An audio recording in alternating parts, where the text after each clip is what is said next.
ఓం శ్రీ మాత్రే నమః. కన్యా రాశి వారి జీవితం పూర్తిగా మారిపోతుంది. నమ్మలేని అదృష్టం పట్టబోతుంది. గత జన్మలో చేసిన పుణ్యమే ఈ రూపంలో వచ్చింది. మీ పనులు అన్నింటినీ పక్కన పెట్టి మరీ ఈ వీడియోని అయితే చూడండి. అసలు కన్యా రాశి వారి జీవితం ఏ విధంగా మారబోతుంది, వీరికి ఏ విధమైన అదృష్టం పట్టబోతోంది అన్ని విషయాల గురించి కూడా ఇప్పుడైతే మనం క్లియర్గా ఈ వీడియో ద్వారా తెలుసుకుందామండి. అంతకన్నా ముందే మీలో ఎవరైనా కొత్తగా కనుక మన ఛానల్ని చూస్తున్నట్లయితే తప్పకుండా వీడియోని లైక్ చేయండి. తప్పకుండా మన ఛానల్ని సబ్స్క్రైబ్ చేసుకోవడం మర్చిపోకండి. సబ్స్క్రైబ్ చేసుకోవడంతో పాటుగా పక్కనే ఉన్న బెల్ ఐకాన్లో ఆల్ని ట్యాప్ చేయండి. ఈ విధంగా చేయడం ద్వారా మేము పెట్టే ప్రతి వీడియో కూడా మీకైతే నోటిఫికేషన్ రూపంలో కనిపిస్తుంది. మీరు మిస్ కాకుండా మన వీడియోని చూడగలుగుతారు. ఇక వీడియోలోకి వెళ్ళిపోయి కన్యా రాశి వారి గురించి తెలుసుకుందాం. ఉత్తర పాల్గొని 2, 3, 4 పాదాలు, హస్త 1, 2, 3, 4 పాదాలు, చిత్త 1, 2 పాదాలు ఎవరైతే జన్మించి ఉంటారో వారు కన్యా రాశికి చెందుతారు. ఈ రాశి వారికి అధిపతి బుధుడు. ఈ రాశిని స్త్రీ రాశి అని, శుభరాశి అని, ద్విస్వభావ రాశి అని జ్యోతిష శాస్త్రం చెబుతోంది.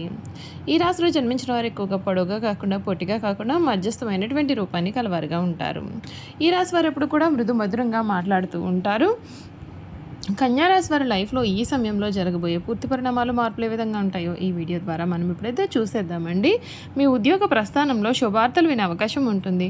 కుటుంబ సఖ్యత పెరిగి ఆనందమయ వాతావరణం నెలకొంటుంది. ఖర్చుల విషయంలో పక్కా ప్రణాళిక అనేది చాలా అవసరం. కాస్త విశ్రాంతి అవసరం. మీ శరీరానికి మనసుకు కూడా నూతన ఉత్తేజాన్ని ఇస్తుంది. శ్రీ లక్ష్మి ఆరాధన ధన సౌభాగ్యాలను పెంపొందిస్తుంది. అవకాశాలను సద్వినియోగం చేసుకుంటే విజయం మీ వైపు ఉంటుంది.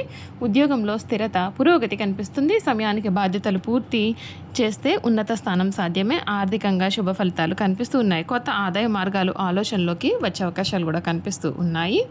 అంతేకాదు ఈ రాశి జాతకులకు ఆరోగ్యం విషయంలో శ్రద్ధ అవసరం. కుటుంబంలో సానుకూలత పెరుగుతుంది. నవగ్రహ ధ్యానం చేయండి. మీకు అన్ని విధాలుగా కూడా అనుకూలమైనటువంటి వాతావరణం కనిపిస్తుంది. మీరు ఏ పని చేపట్టినా ఆ పనిలో ఘన విజయాన్ని అయితే సాధిస్తారని చెప్పడంలో సందేహం అయితే లేదు.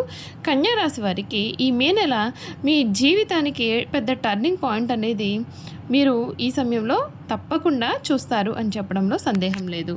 కన్యా రాశి జాతకులకు మే 2026 ఒక వైపు కెరియర్లో ఉచ్చస్థితిని, మరొక వైపు వ్యక్తిగత ఆరోగ్య జీవితంలో కొన్ని సవాళ్లను ఏకకాలంలో అందించే మాసంగా చెప్పాలి. గత నెలలో 7వ ఇంట జరిగిన గ్రహ యుద్ధము ముగియడంతో భాగస్వామ్యాలలో గొడవలు సద్దుమణుగుతాయి. అయితే మే 11న కుజుడు అష్టమ స్థానమైన 8వ ఇల్లు మేషరాశిలోకి స్వక్షేత్ర ప్రవేశం చేయడం వలన ఆర్థిక పరంగా, ఆరోగ్యపరంగా కూడా కొన్ని జాగ్రత్తలు అయితే తక్షణమే తీసుకోవాలి. కానీ శుభవార్త ఏమిటి అంటే మే 14న శుక్రుడు కర్మస్థానంలోకి అంటే 10వ ఇంట్లోకి, మరియు మే 15న సూర్యుడు బుధులు భాగ్యస్థానంలోకి అంటే 9వ ఇంట్లోకి మారడం వలన మీ యొక్క కీర్తి ప్రతిష్టలు అనేవి దశ దిశలా వ్యాపిస్తాయి. నెల ద్వితీయార్థం అత్యంత శుభప్రదంగా కూడా ఉంటుందని చెప్పడంలో సందేహం లేదు. కన్యారాశి వృత్తి మరియు ఉద్యోగం గురించి చూసుకున్నట్లయితే వృత్తిపరంగా ఈ సమయం మరుపురా అనేది కాబోతుంది. 10వ ఇంట కర్మస్థానంలో ఇప్పటికే సంచరిస్తున్న గురు భగవానుడికి తోడుగా మే 14న భాగ్య ధనాధిపతి అయిన శుక్రుడు కూడా కర్మస్థానంలోకి ప్రవేశిస్తాడు. ఈ అద్భుతమైన గురు శుక్రుల కలయిక కారణంగా ఆఫీస్లో మీ పేరు మారు మ్రోగుతుంది. మీరు చేసే ప్రతి పనికి కూడా సరైన గుర్తింపు, ప్రశంసలు కూడా దక్కుతాయి. ప్రమోషన్ లేదా వేతన పెంపు కోసం కూడా ఎదురు చూస్తూ ఉన్న వారికి ఈ సమయంలో వీరు అనుకున్నది నెరవేరుతుంది. దీనికి తోడు మే 15న మీ లగ్నాధిపతి బుధుడు మరియు వ్యయాధిపతి సూర్యుడు భాగ్యస్థానమైన 9వ ఇల్లు వృషభంలోకి వెళ్ళడం వలన బహుళజాతి సంస్థల్లో అంటే ఎంఎన్సీ కంపెనీలో పనిచేసే వారికి, ఐటీ రంగంలో వారికి కూడా విదేశీ ఆన్సైట్ అవకాశాలు లేదా దూర ప్రాంత బదిలీలు కూడా లాభసాటిగా ఉంటాయి. 7వ స్థానంలో అంటే వ్యాపార స్థానంలో శని సంచారం కారణంగా వ్యాపారంలో ఎదుగుదల నిదానంగా ఉన్నప్పటికీ స్థిరంగా ఉంటుంది. అయితే 10వ ఇంట గురు శుక్రుల కలయిక కారణంగా మీ బ్రాండ్ వాల్యూ అనేది పెరుగుతుంది. ఆర్ట్స్, కాస్మెటిక్స్, ఈవెంట్ మేనేజ్మెంట్ మరియు విద్యా సంబంధిత వ్యాపారాలు చేసేవారికి కస్టమర్ల తాకిడి అధికంగా ఉంటుంది. మే 15 తర్వాత 9వ ఇంట బుధాదిత్య యోగం వలన వ్యాపార విస్తరణకు, కొత్త పెట్టుబడుల కోసం చేసే చర్చలు విజయవంతమవుతాయి. ప్రభుత్వ పరంగా రావాల్సిన అనుమతులు లేదా టెండర్లు కూడా మీకు సులభంగా దక్కుతాయి. ధనాధిపతి శుక్రుడు బలమైన కర్మస్థానంలో ఉండడం చేత మీ యొక్క వృత్తి ద్వారా వచ్చే ఆదాయం అద్భుతంగా పెరుగుతుంది. అయితే మే 11న కుజుడు అష్టమ స్థానంలోకి వెళ్ళడం వలన అకస్మాత్తుగా ఊహించని ఖర్చులు రావచ్చు.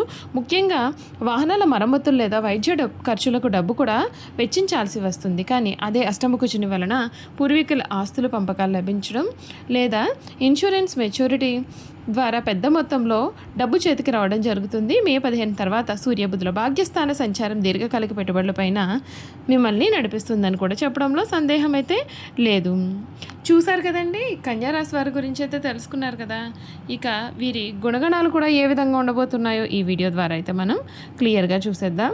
కన్యారాశి జాతకుల గుణగణాలు చూసుకున్నట్లయితే ఈ కన్యారాశి వారు ఎప్పుడూ కూడా చాలా కష్టతమైనటువంటి మనస్తత్వాన్ని కలవారుగా ఉంటారు. వీరు ఏదైనా సరే ఒక పట్టారు అంటే ఆ మాట మీద నిలబడే తత్వాన్ని కలవారుగా ఉంటారు. వీరెప్పుడు కూడా మృదుమధురంగా మాట్లాడతారు. ఏ విషయంలోనైనా సరే లోతుగా పరిశీలించిన తర్వాత నిర్ణయానికి వస్తారు. తమ అభిప్రాయాలను తరచూ మార్చుకుంటూ ఉంటారు. విభిన్నమైన అంశాలు పరికిస్తూ ఉంటారు. తమ ఆలోచనలకు అనుగుణంగా వ్యవహరిస్తారు. వీరు దేనిని కూడా అంత సులభంగా వదలరు. ప్రతి విషయాన్ని కూడా 1కి 2 సార్లు ఆలోచిస్తూ ఉంటారు. కన్యారాశిలో జన్మించిన స్త్రీలు తేలిగ్గా కన్నీళ్లు పెట్టుకుంటారు. చాలా మృదువైన మనసు వీరు కలిగి ఉంటారు. ఎక్కువగా ఆవేశానికి ఉక్రోషానికి లోనవుతూ ఉంటారు. ఈ రాశి వారికి ధైర్యం కొంచెం తక్కువ. ఆహారం మీద వీరికి చాలా శక్తి అనేది ఉంటుంది. తమ ఇష్టాలకు ప్రాధాన్యత ఇస్తూ ఉంటారు. వీరు కుటుంబ అవసరాలకు పెద్దపీట వేస్తారు. ఎక్కువ భౌతిక విషయాల మీద దృష్టి పెడతారు. పని ప్రారంభించే ముందుగా 10 సార్లు ఆలోచిస్తారు. పని చేస్తే ఎటువంటి ఫలితం ఉంటుంది అని వీరు బేరీజు వేస్తారు. అలా అన్ని విధాలుగా కూడా ఆలోచించిన తర్వాత పనిని ప్రారంభిస్తారు. ఒక్కొక్కసారి పని ప్రారంభిస్తే అది పూర్తి చేసేంత వరకు కూడా విడిచిపెట్టారు. అద్భుతమైనటువంటి ఫలితాలు చూస్తారు. ఏ పనిని అప్పగిస్తే దాన్ని సహనంతో వ్యవహరిస్తారు. ఒక కన్య చేతిలో దీపం, ఇంకొక చేతిలో ధాన్యపు కంకె ధరించి పడవెక్కి నదిలో ప్రయాణం చేర్చున్న చిహ్నం ఈ రాశికి సంబంధించిన చిహ్నంగా శాస్త్రాలలో చెప్పబడి ఉంది. ఈ రాశి వారికి వాత్సల్యము, అభిమానము, బంధుప్రేమ, తమ బాధలు నితులు గుర్తింపాలనే కోరిక అనే స్వభావములు కలవారుగా ఉంటారు. ఈ రాశి వారు చాలా సున్నితమైన మనస్తత్వాన్ని కలిగి ఉంటారు. పరిస్థితులు అనుకూలించిన వీరు జీవితంలో చక్కగా రాణిస్తారు. 10 మందికి సహాయపడతారు. అయితే ఇతరులు కలిసి రానప్పుడు నిరుత్సాహపడుట, కార్యరంగం నుండి విరమించుట, చిక్కులు కలుగుతాయని భయము కూడా వీరిలో అధికంగా ఉంటుంది. పెద్ద పెద్ద కార్యక్రమములందు కూడా వీరు స్వయంగా ప్రారంభిస్తారు. ఒకవేళ ఇతరులు ఆరంభిస్తే వారికి సలహాలు ఇచ్చి సన్మార్గంలో వెళ్ళడానికి తోడ్పడతారు. వీరికి గొప్పతనం గుర్తించి వారు వీరికి తారసపడినప్పుడు వీరికి ధైర్యము, బలము వస్తాయి. అయితే కన్యారాశి వారికి తగినంత తెలివితేటలు ప్రజ్ఞ ఉన్నప్పటికీ తగినంత ఆత్మవిశ్వాసం అయితే వీరిలో అసలు ఉండదు. వీరు నడి వయసులో ఉన్నప్పుడు అతిగా ఆలోచించడం, మిత్రుల గురించి చెడుగా తలచుట, వారిపైన వారి జాలుపడుట అనే లక్షణాలు కలవారుగా ఉంటారు. జన సమాధ్యం, ఉన్న చోబిడియము, పెద్దవారిని స్వయంగా కలుసుకున్నట్టుకు సిగ్గు, ఉన్న పరిస్థితిని చెప్పుటకు వీరు ఎక్కువగా సంకోచపడిపోతూ ఉంటారు. కన్యారాశి వారి తప్పులు చేసిన దాన్ని కప్పిపుచ్చేందుకు ప్రయత్నాలు చేసి చిక్కులో పెడతారు. వీరు ఎవరినైతే అభిమానించి వారి తప్పులను కూడా క్షమిస్తారో వారే వీరికి ద్రోహం చేస్తారు. చేయి చాపని చోటల్లా కూడా వీరికి రుణం దొరుకుతుంది. ఈ విధంగా రుణం తీసుకుని చాలా ఇబ్బందులు పడతారు. ఈ రాశి వారు ఎక్కువగా వడ్డీ వ్యాపారాలు చేస్తారు. ఈ రాశి వారికి వచ్చిన అవకాశం ఏదైనా సరే దానిని వదలకుండా సద్వినియోగం చేసుకునే గుణము వీరు కలవారుగా ఉంటారు. బుద్ధి సూక్ష్మత ఉపయోగించుకుని అన్ని రంగాల్లో కూడా వీరు రాణిస్తారు. లిపికి సంబంధించిన విద్యా విధానము, టైపు, షార్ట్ హ్యాండ్, కావ్య రచన, దళారి వ్యాపారము, ఆరోగ్య శాఖల్లో, బ్యాంకుల్లో, కోశాగారంలో, సహకార శాఖల్లో కూడా వీరు సాధారణంగానే రాణిస్తారు. చూశారు కదండి, కన్యారాశి వారి గురించి తెలుసుకున్నారు కదండి. ఈ వీడియో కనుక మీకు నచ్చినట్లయితే తప్పకుండా వీడియోని లైక్ చేయండి. తప్పకుండా మన ఛానల్ని సబ్స్క్రైబ్ చేసుకోవడం మర్చిపోకండి. సబ్స్క్రైబ్ చేసుకోవడంతో పాటుగా పక్కనే ఉన్న బెల్ ఐకాన్లో ఆల్ని ట్యాప్ చేయండి. ఈ విధంగా చేయడం ద్వారా మేము పెట్టే ప్రతి వీడియో కూడా మీకు నోటిఫికేషన్ రూపంలో కనిపిస్తుంది. మీరు మిస్ కాకుండా మన వీడియోని చూడగలుగుతారు. Thank you for watching.